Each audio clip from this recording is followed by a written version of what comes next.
Welcome to influencer classes. एक बार हम फिर से स्टार्ट करते हैं अपने इन्फ्लुएंसर क्लासेस को।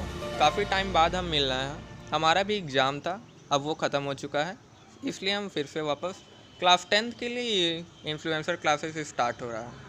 आप इस इन्फ्लुएंसर क्लासेस के फैकल्टी को जान लीजिए, कौन कौन है इसमें।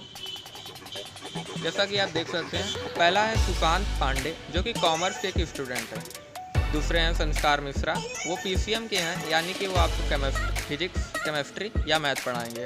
और तीसरा है रणधीर प्रताप सिंह, यानी कि मैथ, वो भी फिजिक्स केमिस्ट्री मैथ ही लिए हैं, तो आपको इन दोनों में ही यही मिलेंगे। और तीसरा उत्कर्ष सिंह, ये पीसीएम लिए हैं, लेकिन ये आपके इंग्लिश और सोशल के टीचर रहेंगे। चलिए आगे बढ़ते हैं। पहला हम इस वीडियो में देख लेते हैं कि सिलेबस क्या है। चलिए आगे देखते हैं धीरे धीरे। पहले हम सिलेबस देखते हैं कि 10th के सिलेबस में क्या क्या आता है। इस वीडियो में हम सिर्फ मैथ्स के ही सिलेबस देखेंगे। बोले तो मैथमेटिक्स, काफ़ी लोग इंटरेस्टेड रहते हैं मैथमेटिक्स में, इसलिए आइए देखते हैं। पहला है नंबर सिस्टम, जो कि आपका है 6 नंबर का। और दूसरा अलजेब्रा, सबसे ज़्यादा नंबर आपका 10th में अलजेब्रा का ही आता है, जो कि है 20 नंबर का। तीसरा कोऑर्डिनेट ज्योमेट्री, ये एक सिंगल चैप्टर है, जो कि हमारा 6 नंबर का आता है। और ज्योमेट्री में 15 नंबर का आता है। इसमें 2 चैप्टर रहते हैं, वैसे वो हम आगे देखेंगे कौन कौन से चैप्टर रहते हैं। ट्रिग्नोमेट्री, ये आपके लिए एकदम नया है, जो कि आपने कभी नहीं पढ़ा पुराने क्लासेस में, ये आप 10th में ही पढ़ेंगे। वो 12 नंबर का आएगा। और मेंसुरेशन 10 नंबर का आएगा। मेंसुरेशन आपने पहले पढ़ा है। और तैयारी लोग, अगर आप बचपन से तैयारी कर रहे हैं, बचपन से क्या 9th 10th करते हैं, वैसे 9th में अगर आप लोग पढ़े हैं, लेकिन कोरोना के चक्कर में वैसे कोई पढ़ा नहीं होगा, ठीक है, आप लोग पढ़े होंगे तो अच्छा रहेगा। और statics and probability, statics and probability वैसे इजी रहता है स्कोरिंग के लिए, मार्क्स के लिए, वो 11 नंबर का आएगा आपका। तो ना आइए देखते हैं नंबर सिस्टम में क्या क्या आएगा। नंबर सिस्टम में पहला तो है रियल नंबर। रुक जाए, मैं इसको इरेज कर दूँ। नंबर सिस्टम में आपका एक ही चैप्टर है, वो भी रियल नंबर, ये 6 नंबर का आता है। और अलजेब्रा 20 नंबर का आता है, उसमें 4 चैप्टर आते हैं। पहला पॉलिनोमियल है। रियल नंबर में देख लेते हैं क्या क्या आता है। रूट के क्वेश्चन आते हैं, रूट को प्रूफ करना रहता है, इरेशनल है कि इरेशनल, और बताना रहता है टर्मिनेटिंग नॉन टर्मिनेटिंग, जो कि आप पुरानी क्लासेस में पढ़ चुके हैं, जो कि रेशनल नंबर नाम का एक चैप्टर रहता था 9th में।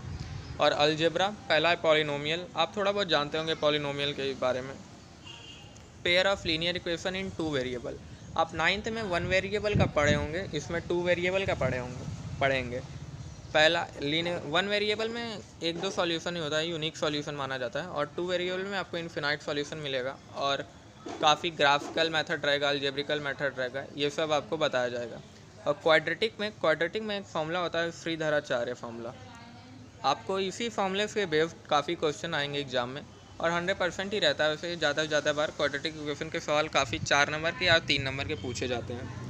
अरिथमेटिक प्रोग्रेशन एपी काफ़ी आसान चैप्टर है, अगर आप एक बार सीख लेते हैं तो, क्योंकि उसमें 2-3 फॉर्मूले रहते हैं ए निकालने के, एल निकालने के लिए, तो ये भी आपके लिए उतना नया है। एपी और जीपी 10th में एपी है, और 11th में एपी और जीपी आपको दोनों से पढ़ना पड़ेगा, इसलिए आप एपी अच्छे से पढ़ेंगे तो 11th में उतना दिक्कत नहीं होगा। और तीसरा कोऑर्डिनेट ज्योमेट्री, ये भी एक सिंगल चैप्टर माना जाता है अपना, मतलब ये आपका एक ही चैप्टर है जो 6 नंबर का आएगा। और रियल नंबर भी एक ऐसा चैप्टर है जो कि 6 नंबर का आएगा। ज्योमेट्री में हम बता रहे थे आपको 2 चैप्टर है। एक पहला है ट्राइंगल, जिसमें कि पाइथागोरस थ्योरम वगैरह प्रूफ होता है। और दूसरा है सर्कल भी काफ़ी बार आता है। और कंस्ट्रक्शन भी है। तीसरा कंस्ट्रक्शन तो शायद लिखना भूल गए हैं, लेकिन आप लोग देख लीजिएगा, तीसरा कंस्ट्रक्शन है। ठीक, 3 चैप्टर ज्योमेट्री में है, उतना आप देख लेंगे तो ज्योमेट्री में भी आप आसानी से नंबर स्कोर कर सकते हैं। 10th में सभी लोग सोचते हैं कि मतलब 90 अबव लाने की रहेगी तैयारी, लेकिन अब उतना वैल्यू नहीं रहेगा, लेकिन आप पढ़ सकते हैं और ला भी सकते हैं।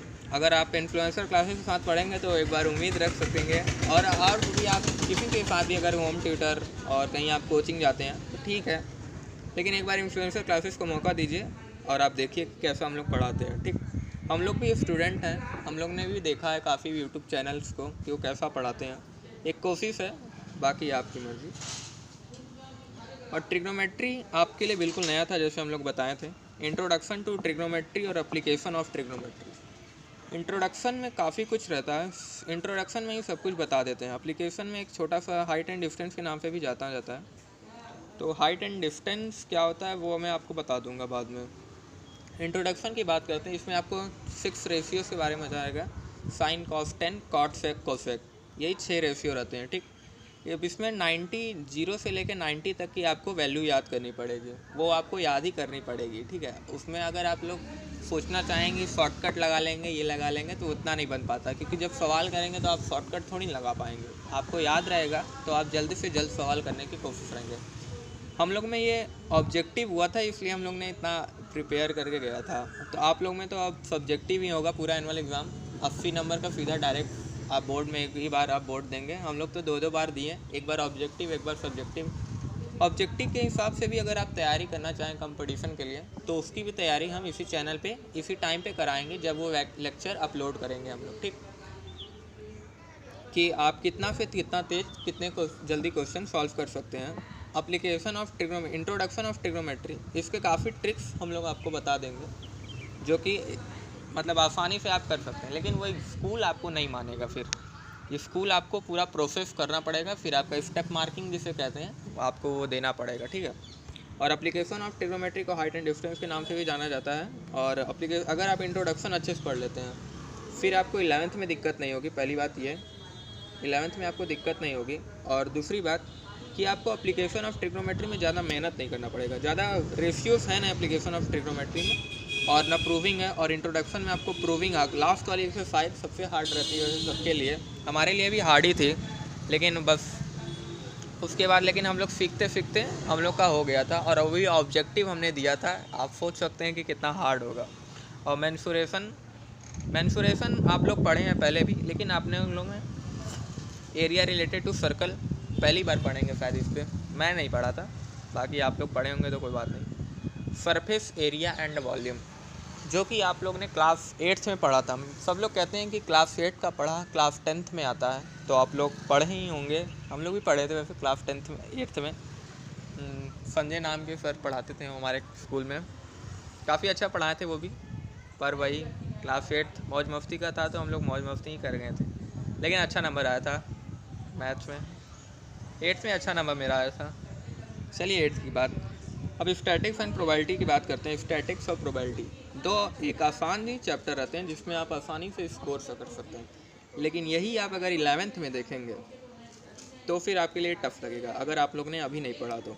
इसलिए आप स्टैटिक्स और प्रोबेबिलिटी को एकदम ध्यान से पढ़िएगा। स्टैटिक्स में ज़्यादा नहीं रहता, मीन मीडियम मॉड सिर्फ रहता है।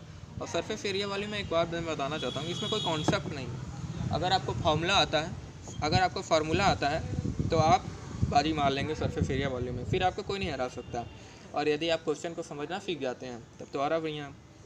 और एरिया रिलेटेड टू सर्कल में काफ़ी ट्रिक्स हैं जो कि हम लोग आपको बताएंगे जब हम लोग पढ़ाएंगे एरिया रिलेटेड टू सर्कल।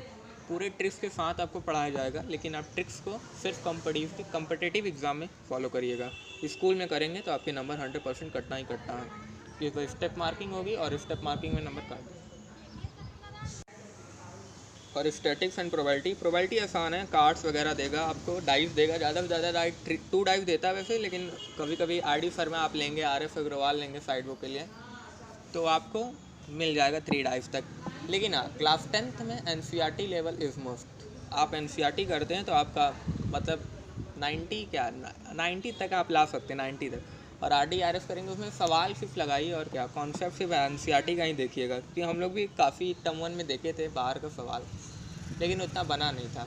लेकिन सही गया था, 40 में से कितना 37 नंबर आया था हमारा, उतना काफ़ी था।